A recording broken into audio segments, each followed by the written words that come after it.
사샤의 오디오북. 엄마 찾아 산말리 제2편. 마르코의 실망. 제노바 항구를 떠난 지 27일 만에 배는 천천히 부에노스아이레스 항구로 들어섰습니다. 맑게 개인 5월의 어느 날 아침이었습니다. 기다리고 기다렸던 이날, 마르코에게는 숲도 바다도 마을도 모두가 아름답게만 보였습니다.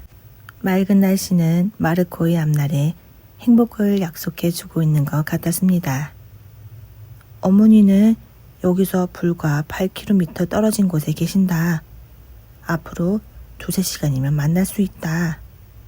마르코의 가슴은 마구 뛰었습니다. 드디어 남아메리카에 왔다.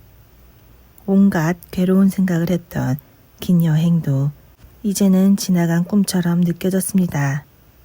마치 지루했던 여행이 하룻밤의 일처럼 생각되었습니다. 할아버지, 무사히 다 왔어요. 마르코는 작은 트렁크를 들고 할아버지 곁으로 갔습니다. 정말 무사히 오게 되어 기쁘다. 그러나 이곳으로 너하고는 이별이구나. 자, 나는 한국까지 가야 하니까 너는 여기서 내려라. 어머니는 틀림없이 건강하게 일하고 계실 거야. 그럼 할아버지도 안녕히 가세요. 두 사람은 웃으며 굳게 약수를 했습니다. 천천히 줄지어 움직이기 시작한 사람들을 따라 마르코도 작은 배로 옮겨 탔습니다. 작은 배가 부두에 가까워지자 거기에는 보트들이 여러 척 기다리고 있다가 다시 손님들을 싣고 육지까지 갔습니다. 마르코는 앙드레드링호라는 보트를 타고 육지에 닿았습니다. 육지에 오른 마르코는 두근거리는 가슴으로 사람들 사이를 빠져나와 마을 쪽을 향해 걸어갔습니다. 이윽고 넓은 길이 나왔습니다. 마르코는 저고리 안주머니에서 종이 쪽지를 꺼내보면서 길 가는 사람에게 물었습니다. 저 로스 아르테스 마을은 어느 쪽으로 가야 합니까?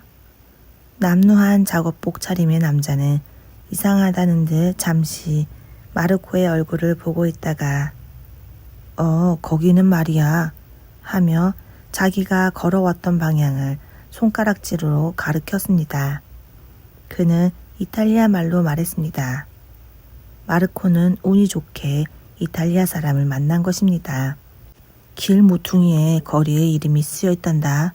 그것을 보면서 똑바로 이 길로 가면 된다. 그렇지만 상당히 멀어.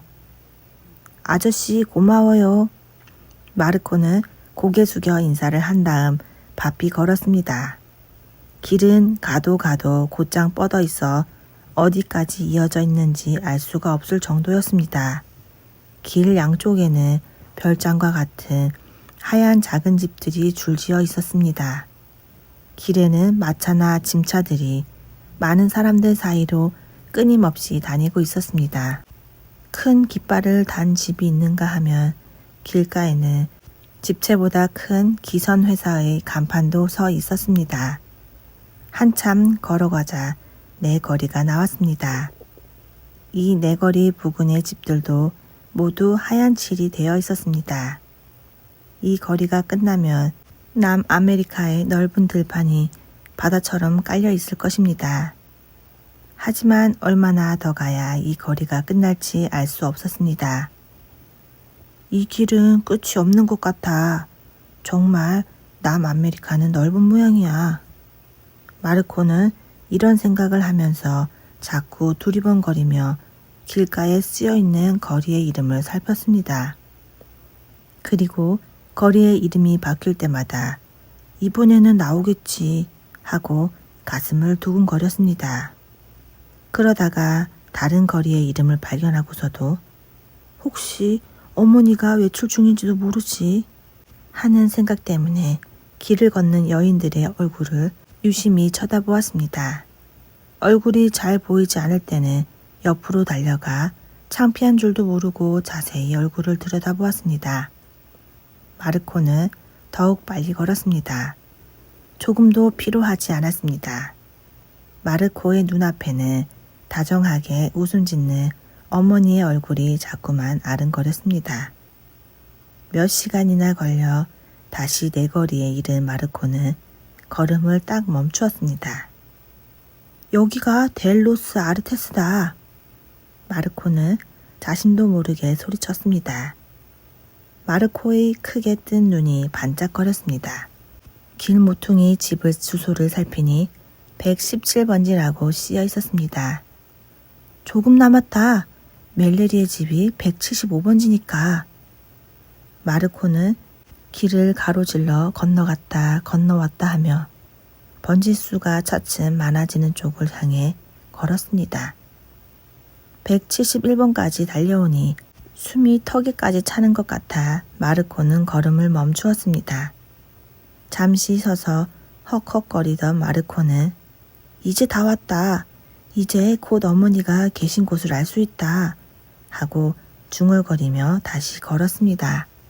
문 앞에 175번지라고 써붙인 집은 작은 잡화상이었습니다. 양동이와 비누, 휴지 따위가 진열된 가게에는 머리가 하얀 할머니 한 분이 앉아서 뜨개질을 하고 있었습니다. 무엇이 필요하니 아가야? 마르코가 아무 말 없이 서 있자 할머니는 고개를 들고 물었습니다. 여기가 마르코는 너무 기뻐서 말이 잘 나오지 않았습니다. 여기가 프란세스코 멜레리 씨 댁입니까? 할머니는 흠칫 놀라며 마르코를 유심히 보고 있다가 프란세스코 멜레리 씨는 여기에 없어 하고 이탈리아 말로 말했습니다. 네? 마르코는 갑자기 망치로 머리를 얻어맞기라도 한 듯 기운이 빠졌습니다. 언제 떠났어요, 멜레리 씨는? 꽤 오래전이지. 아마 반년쯤 됐을 거야. 가게도 잘 되지 않고 빚만 늘어나는 바람에 그만 어디론가 도망치고 말았단다. 남들이 말하기로는 바이아 블랑카라는 먼 곳에 갔다고 하더군. 아무튼 이 가게는 이제 내 거란다. 마르코는 얼굴이 파랗게 되었습니다. 그런데 너는 어떻게 왔니? 딱하다는 듯이 할머니는 눈을 깜빡이며 물었습니다. 집에서 돈벌이 나간 어머니한테서 아무 기별이 없어 제가 찾아왔어요. 멜레리 씨가 어머니가 계시는 곳을 알고 있다고 해서 찾아온 거예요. 딱하기도 하지. 그래, 너는 어디서 왔니? 이탈리아에서 왔어요. 저는 꼭 어머니를 찾아야만 해요. 뭐? 이탈리아에서 왔다고? 어린 네가 그렇게 먼 곳에서. 아이고 불쌍해라. 할머니는 어떻게 해서라도 딱한 마르코를 도와주려는 듯 잠시 생각에 잠겼다가 말했습니다. 참 그렇지. 좋은 수가 있다. 나는 모르지만 이 근처에 멜레리 씨 심부름으로 어떤 여자한테 다녔던 아이가 있으니 어쩌면 소식을 들을 수 있을지도 모른다. 할머니는 곧 일어나 마르코를 데리고 이웃에 있는 술집으로 갔습니다. 얘야, 나 좀 보자. 할머니는 가게 안에서 버터와 치즈 따위를 진열하고 있는 소년을 불렀습니다. 얘, 너는 전에 우리 가게를 했던 멜레리 씨의 심부름으로 어떤 여자한테 자주 다녔지? 그 집을 좀 알려주지 않을래? 메키네치 씨 집에 있던 사람 말이죠. 마르코보다 2~3살쯤 나이가 많아 보이는 소년은 명랑한 목소리로 대답했습니다. 우리 가게에서도 기름을 배달해 준 적이 있어요. 델로스 아르테스가에 있어요. 그래, 메키네치 씨 집이야. 그런데 그 집 번지가 어떻게 되지? 아니, 그보다 나를 그 집까지 데려다 주지 않겠어? 많이는 줄 수 없지만 돈을 줄게. 마르코는 소년의 손을 잡아당기면서 말했습니다. 그리고 소년이 미처 대답도 하기 전에 술집을 나왔습니다. 고마운 신사 아저씨. 마르코와 소년은 번화한 거리를 달렸습니다. 많은 사람들 틈을 헤치고 곧장 달렸습니다. 내거리를 몇 번 지나 골목으로 접어들자 소녀는 훌륭한 저택 앞에서 걸음을 멈추었습니다.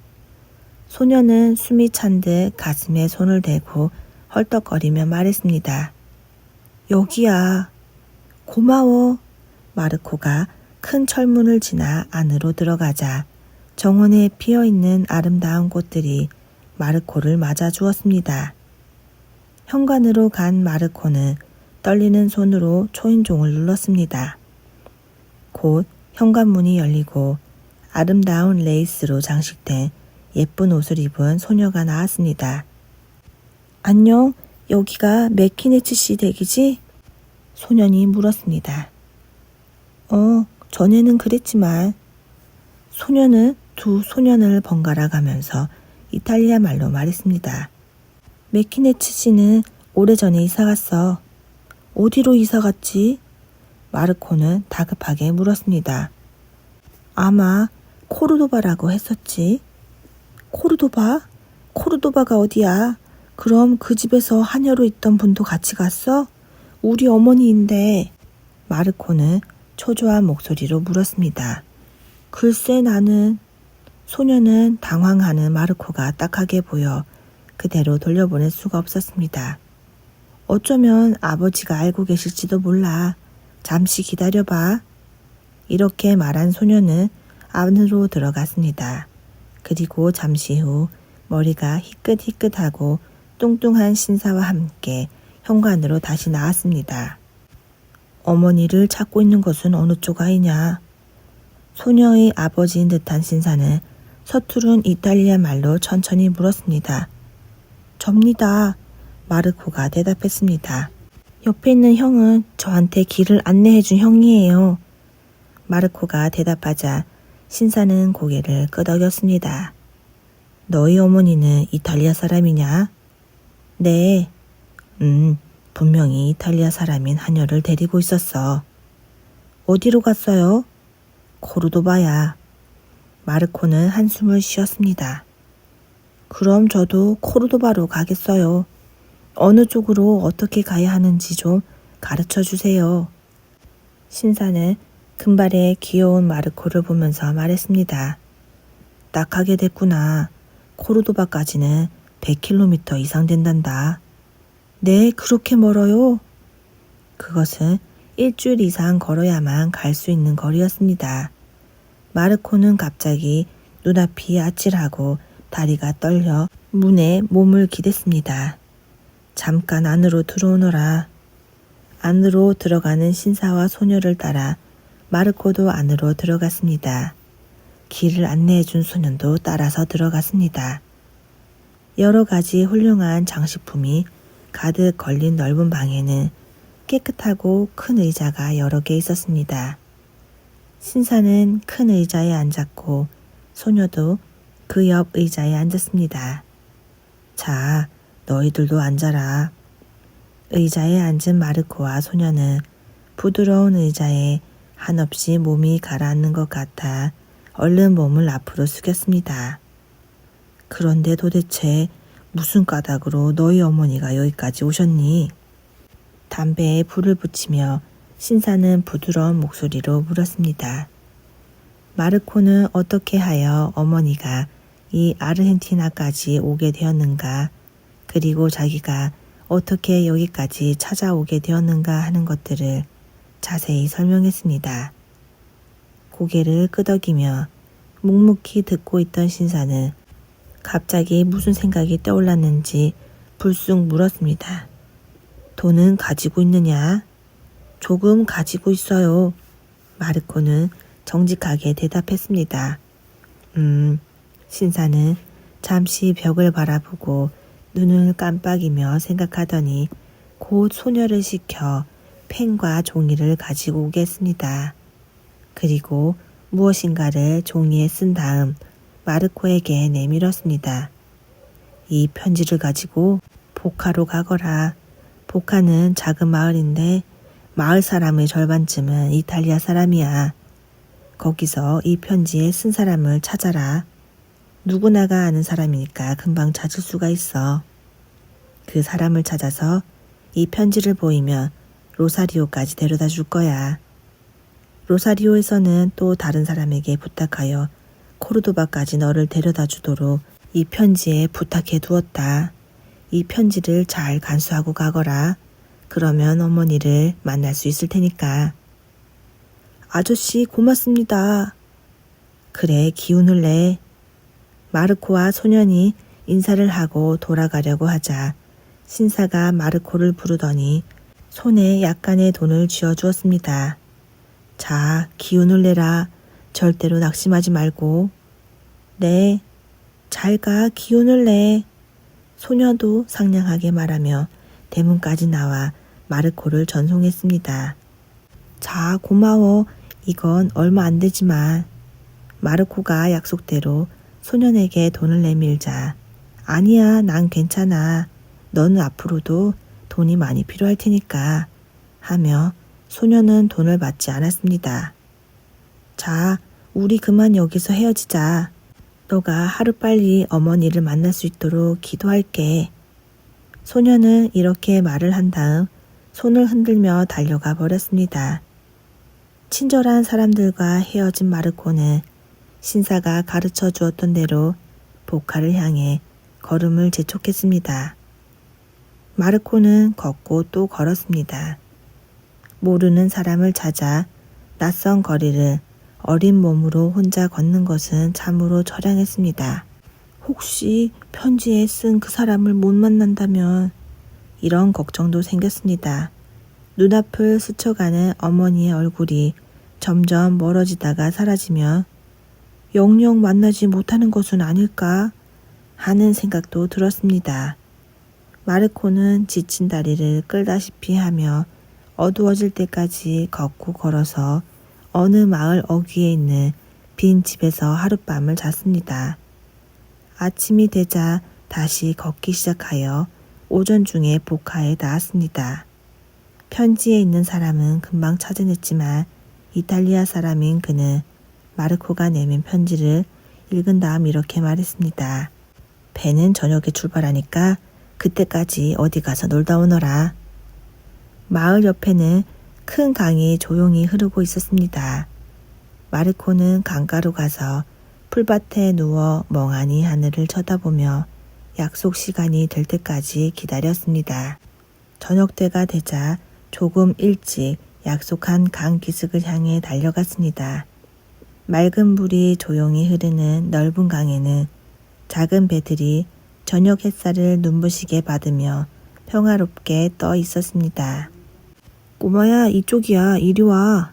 갑자기 굵은 목소리가 들렸습니다. 마르코가 소리 나는 쪽으로 고개를 돌리자 강 기슭에 있던 작은 돛담배 위에서 낮에 만났던 사람이 손짓을 하고 있었습니다. 마르코는 트렁크를 들고 그쪽으로 달려갔습니다. 작은 돛담배에는 사과와 오렌지 따위의 과일이 잔뜩 실려 있었습니다. 과일을 운반하는 배였습니다. 로사리오까지는 만 사흘 걸린단다. 자, 출발이다. 낮에 만난 사람은 이 배의 선장이었습니다. 그 밖에도 햇볕에 얼굴이 검게 탄 건강한 두 사람의 남자가 함께 타고 있었습니다. 아저씨, 잘 부탁해요. 마르코는 공손하게 그들에게 인사를 했습니다. 큰 돛을 올린 배는 천천히 흔들거리면서 강 기슭을 떠나 넓은 강 한가운데로 천천히 나아갔습니다. 날이 어두워졌습니다. 너무 걸어서 지친 마르코는 갑판 한 구석에서 고양이처럼 웅크리고 잠들었습니다. 얼마 지나지 않아 강바람의 추위를 느끼고 눈을 뜬 마르코는 자신이 처량하게 느껴졌습니다. 그러나 밝은 달만은 강물을 은빛으로 비춰주고 있었습니다. 아, 이대로 계속해서 찾아 헤매야만 어머니를 만날 수 있는 것이 아닐까. 이런 생각이 들자 코르도바라는 곳이 마치 옛날 이야기에나 나오는 먼 나라의 땅처럼 느껴졌습니다. 이런 식으로 다음 날도 또 그 다음 날도 마르코는 별로 말을 하지 않고 갑판에 쪼그리고 앉아만 있었습니다. 밤이 되면 어른들은 쉰 목소리로 노래를 불렀습니다. 물결 따라 퍼져나가는 그 노래를 듣고 있자면 아주 어렸을 때 어머니가 불러주던 자장가가 그리워졌습니다.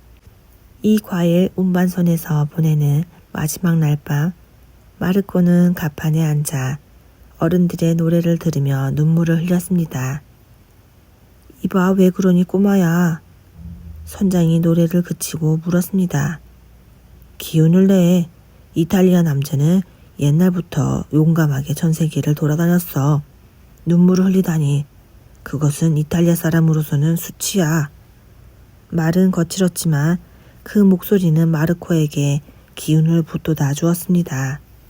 네, 마르코는 눈물을 손등으로 닦으며 기운을 냈습니다. 그렇지, 아버지가 그렇게도 반대하는 것을 내가 고집을 부려서 이렇게 여기까지 왔다. 아무리 멀고 오래 걸린다고 하여도 기어코 어머니를 찾고야 말겠어. 아무리 슬프고 힘들어도 절대로 포기하지 않겠어. 마르코는 입술을 깨물며 어두운 갑판 위에서 벌떡 일어났습니다. 할아버지의 친절. 나흘째 되는 날 아침, 배는 로사리오 근처의 강 기슭에 닿았습니다. 자, 여기에 쓴 사람을 찾아가거라. 반드시 도와줄 거야. 용기를 내라고. 선장과 선원들의 말을 들으며 마르코는 싸늘한 바람이 부는 나루터로 올라갔습니다. 새벽이었습니다. 아저씨들 고맙습니다. 그럼 안녕. 여기저기 이탈리아 국기를 꽂고 있는 배들을 보며 마르코는 힘차게 걸음을 내밀었습니다. 왼손에는 선장에게서 받은 명함을 들었고 오른손에는 작은 트렁크를 들었습니다. 마을에 들어서자 오래전부터 잘 아는 곳에 온 것 같은 생각이 들었습니다. 길 양쪽으로 늘어선 집들은 모두 하얗게 칠해져 있었습니다. 많은 사람들과 마차가 끊임없이 오가고 있었습니다.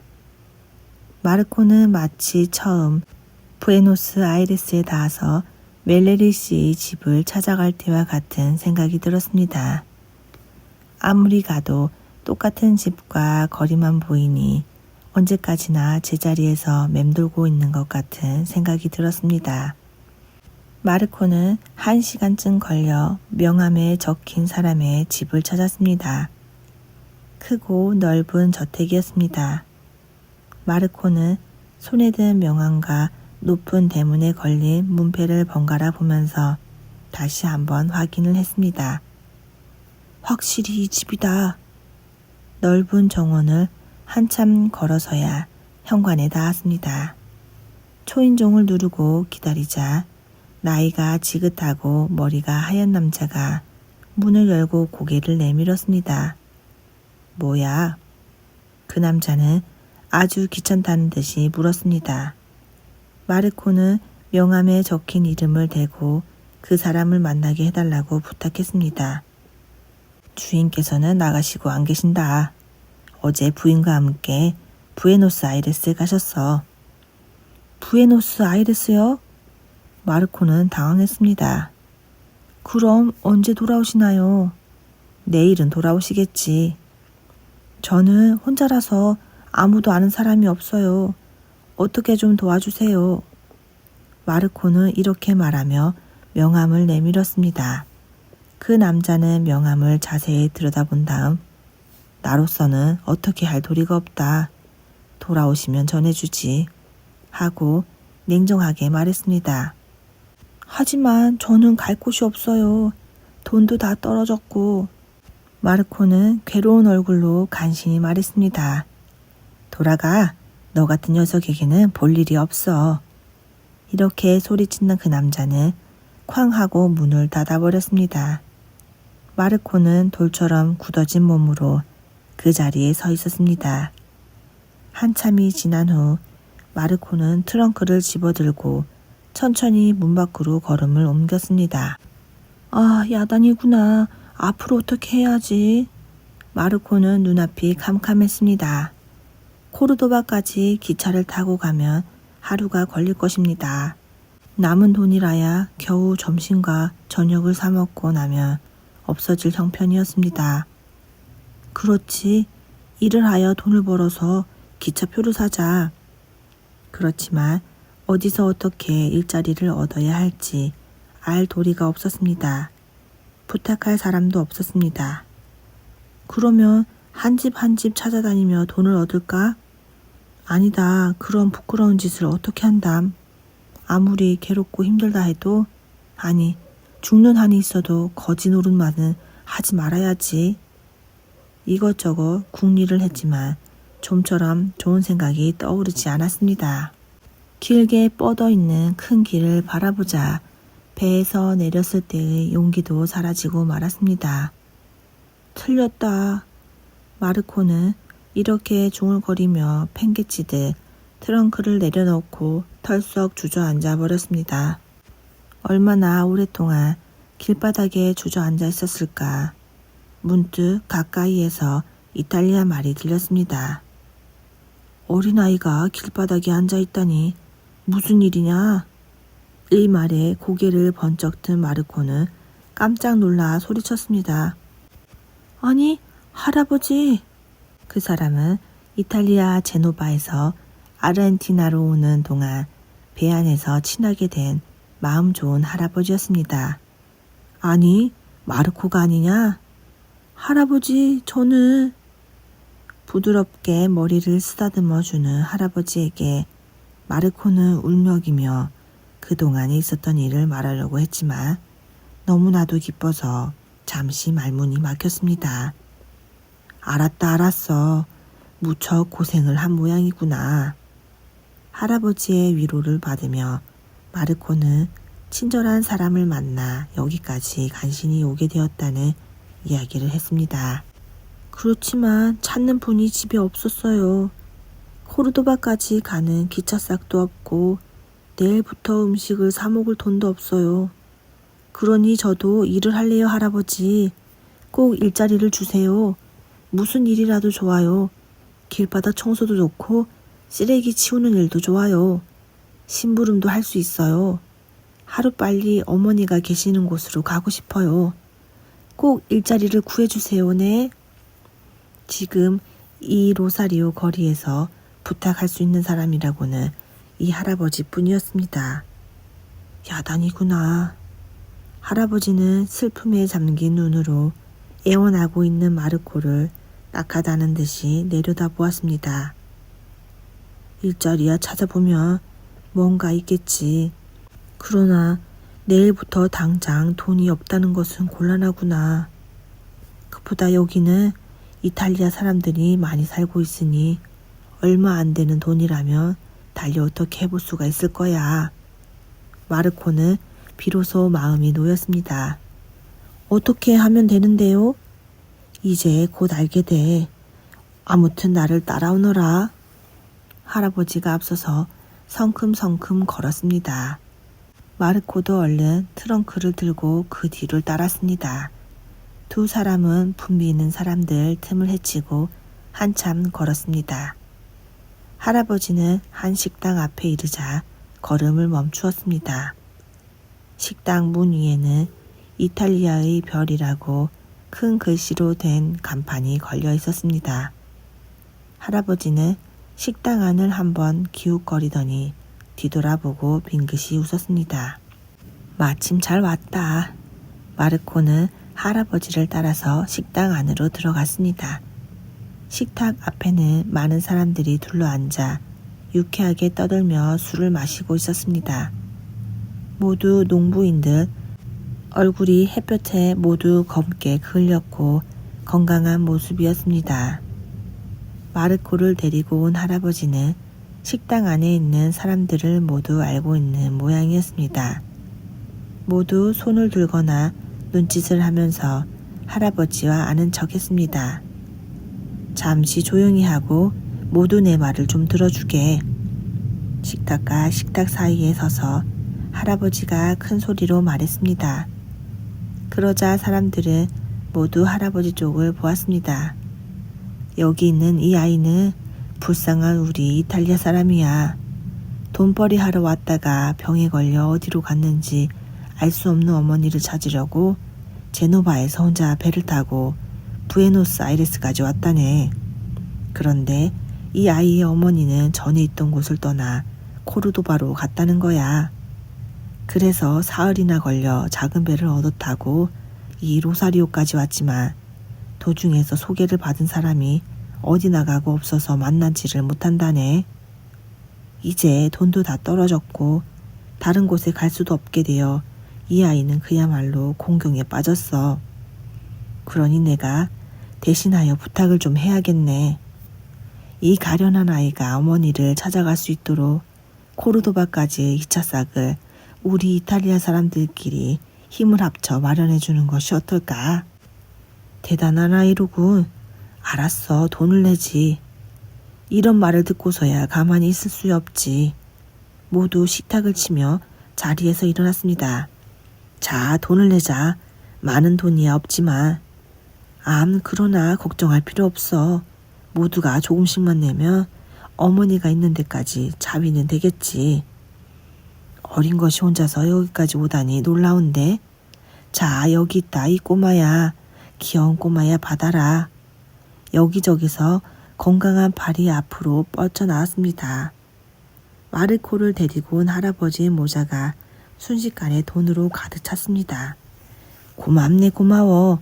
이것이면 이 아이를 어머니가 있는 곳까지 보내줄 수 있을 거야.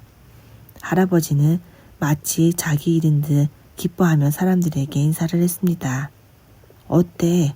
금방 해결됐지? 이번에는 마르코를 향해 할아버지가 말했습니다. 자, 그럼. 한 사람이 일어나 술잔을 높이 들고 외쳤습니다. 저 아이가 빨리 어머니를 만나게 되기를 빌며 그리고 건강한 모습으로 서로 만나게 되기를 빌며 우리 함께 건배하세. 이 말에 따라 다른 사람들도 일제히 술잔을 높이 들었습니다. 정말 고맙습니다. 저는... 마르코는 사람들의 친절이 뼈에 사무치게 고마웠습니다. 그래서 인사말을 하려고 했으나 말끝이 울음으로 변해버려 할아버지를 껴안고 흐느껴 울었습니다. 가도 끝없는 길. 즐거운 아침이 되었습니다. 마르코는 아침 해가 뜨기도 전에 코르도바로 가는 기차를 탔습니다. 이제는 정말 어머니를 만나게 되겠지. 많은 친절했던 사람들의 모습을 눈앞에 그려보며 마르코는 두 손을 꼭 쥐었습니다. 친절한 사람들이 살고 있는 마을을 뒤로하고 기차는 천천히 출발했습니다. 이른 새벽에 출발하는 기차라 손님도 얼마 되지 않았습니다. 그대로 얼마쯤 달린 기차는 작은 정거장에 닿았습니다. 타고 내리는 사람도 별로 없었고 정거장이라고 해야 제대로 된 건물도 없었습니다. 마르코는 마치 사막 한복판에서 고장이 난 기차 속에 혼자 외롭게 갇혀 있는 것과 같은 기분이 들었습니다. 너무 조용한 것이 어쩐지 기분이 이상하구나. 갈수록 더 삭막한 곳이 나오지는 않을까? 창문으로 들어오는 바람이 갑자기 차갑게 느껴졌습니다. 이상하다. 이제 6월인데 여름 옷을 입고 있는 마르코는 창을 닫고 한쪽 구석에 웅크리고 앉았습니다. 그래도 온몸이 으스스한 것이 추워서 견딜 수가 없었습니다. 이상한데 밖에서 부는 바람 탓만은 아닌 것 같은데. 마르코는 더 입을 것도 몸에 걸칠 것도 가지고 있지 않았습니다. 추위는 점점 심해졌습니다. 오랜 여행에서 제대로 먹지도 잠도 자지도 못한 채 한꺼번에 걱정과 피로가 쌓여 감기 몸살이 되어 나타난 것이었습니다. 마르코는 덜덜 떨며 끙끙 앓았습니다. 언제 잠들었는지 갑자기 가슴이 답답한 것을 느끼며 눈을 떴습니다. 일어나려고 했으나 몸에 무거운 쇳덩이라도 달린 듯 움직일 수가 없었습니다. 고개를 들자 머릿속이 빙글빙글 도는 것 같았습니다. 그리고 조금 전까지는 그렇게도 추워서 떨고 있었는데 지금은 온몸이 불덩이처럼 뜨겁고 더워서 견딜 수가 없었습니다. 병이 난 모양이구나. 더 심해서 이대로 기차 속에서 죽어버리는 것이나 아닐까? 이런 생각이 들자 마르코는 무서워졌습니다. 차디차게 몸이 식어버린 나를 발견한 사람들이 소란을 떨겠지. 그리고 마치 빈 병처럼 달리는 기차에서 내 몸을 거친 들판 쪽으로 던져버릴 거야. 그러면 당장 굶주렸던 들개와 독수리들이 모여들어서 순식간에 나를 먹어치우겠지. 마르코는 아까 창에서 내다볼 때 발견했던 참혹한 광경을 생각하며 두 손으로 얼굴을 감쌌습니다. 마르코가 보았던 것은 들판에서 죽어 쓰러졌던 말의 시체였습니다. 몸에 열이 나자 자꾸 슬픈 생각만 들었습니다. 코르도바에 도착하면 정말 어머니를 만날 수 있을까? 또 어디론가 옮겼으면 어떻게 하지? 어머니가 벌써 돌아가신 것이나 아닐까? 이런 생각들을 하며 마르코는 다시 잠들었습니다. 그러자 밤이 되어서 코르도바에 도착한 꿈을 꾸었습니다. 어디로 갈까 망설이고 있는데 어둠 속에서 소름 끼치는 목소리가 들려왔습니다. 너희 어머니는 여기에 없다. 너희 어머니는 죽었어. 그러나 말하는 사람의 모습은 보이지 않았습니다. 아, 어떻게 하지? 자기 목소리에 깜짝 놀라 마르코는 눈을 번쩍 떴습니다. 마르코가 누워있는 좌석의 건너편 의자에 수염을 기른 무서운 얼굴의 남자들 세 사람이 앉아 무슨 이야기인지 쑥덕거리고 있었습니다. 아, 나쁜 사람들이다. 저 사람들은 내 트렁크를 빼고 나를 죽이는 일을 하고 있어. 이런 생각이 들자 몸이 덜덜 떨렸습니다. 세 사람은 물끄러미 마르코 쪽을 보고 있었습니다. 도망쳐야지. 마르코가 몸을 일으키려고 하는데 그들 중 한 사람이 다가왔습니다. 저는 돈이 없어요. 가난뱅이에요. 어머니를 찾아서 이탈리아에서부터 왔어요. 부탁이에요.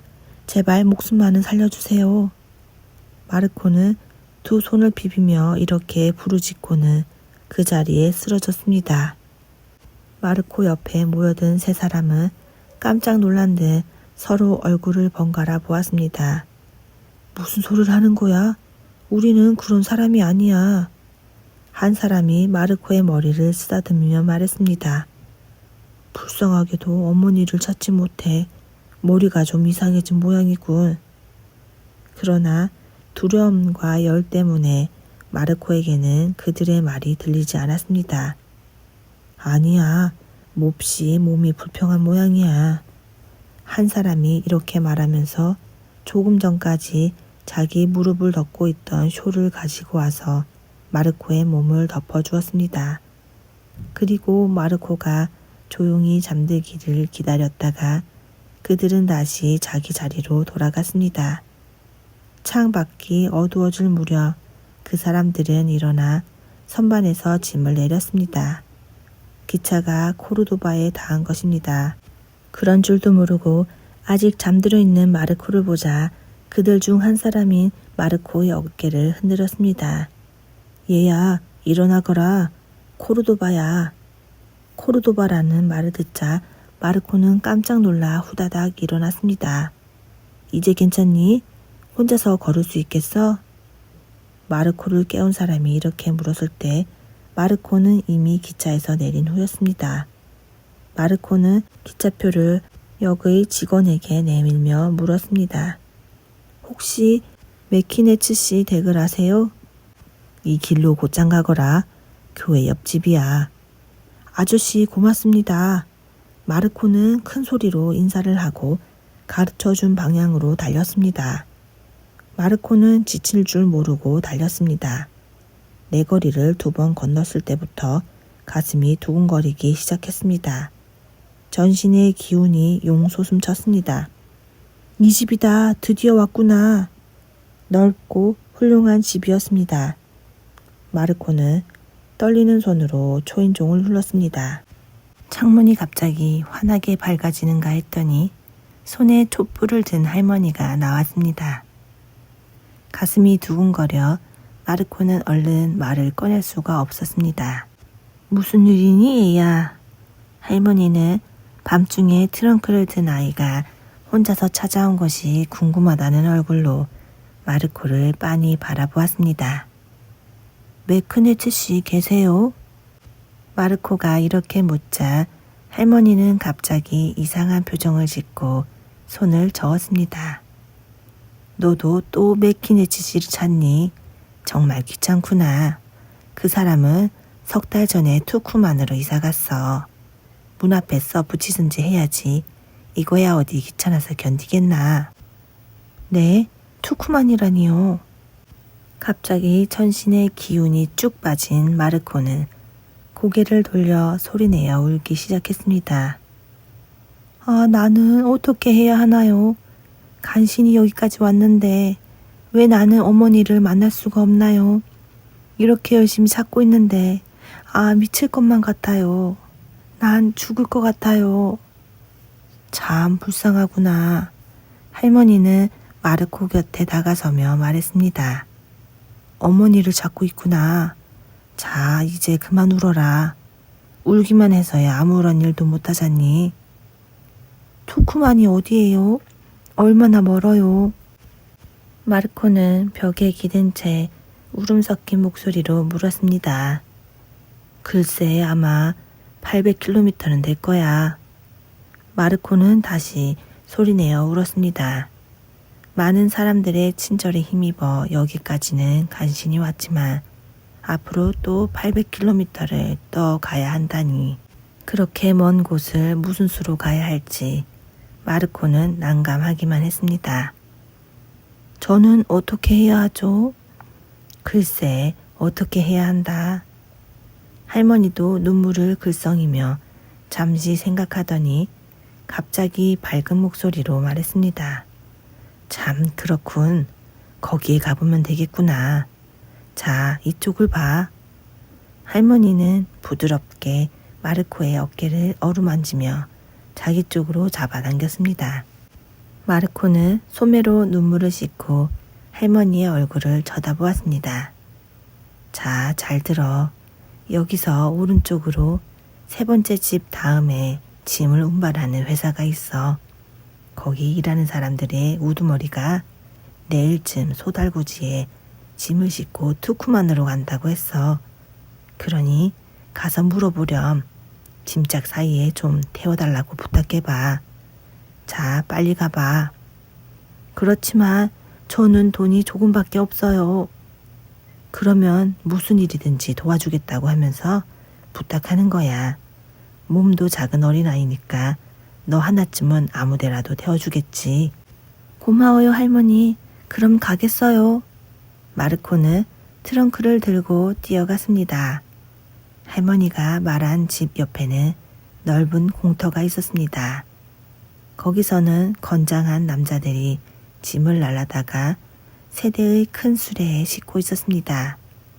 수레 옆에는 턱수염을 기른 키가 큰 남자가 서서 이것저것 지시를 하고 있었습니다. 마르코는 그 사람 앞으로 다가갔습니다. 저 아저씨 부탁이 있어요. 저는 이탈리아에서 어머니를 찾아 여기까지 왔어요. 저를 투쿠만까지 소달구지에 태워주시지 않겠어요? 인부들의 우두머리인 텁석 부리는 매서운 눈소리로 마르코의 아래 위를 훑어보더니 짐만 해도 넘칠 정도야 하고 성난 듯한 목소리로 말했습니다. 많지는 않지만 돈을 낼게요. 마르코는 텁석 부리에게 매달리듯 다가서서 열심히 부탁했습니다. 이 돈을 모두 드리겠어요. 모자르는 것만큼 일을 거들겠어요. 소에게 먹이도 주고 물도 주겠어요. 무슨 일이라도 다 할게요. 빵을 조금씩만 나누어 주시면 돼요. 부탁이에요. 꼭 저를 달구지에 태워주세요. 네. 마르코를 물끄러미 보고 있던 텁석부리의 눈초리가 차츰 부드러워졌습니다. 아무튼 짐이 너무 많아. 게다가 우리는 투쿠만으로 가는 게 아니라고. 산티아고 델 에스테로라는 곳으로 가니까 너를 태워준다고 해도 도중에서 너는 내려야 해.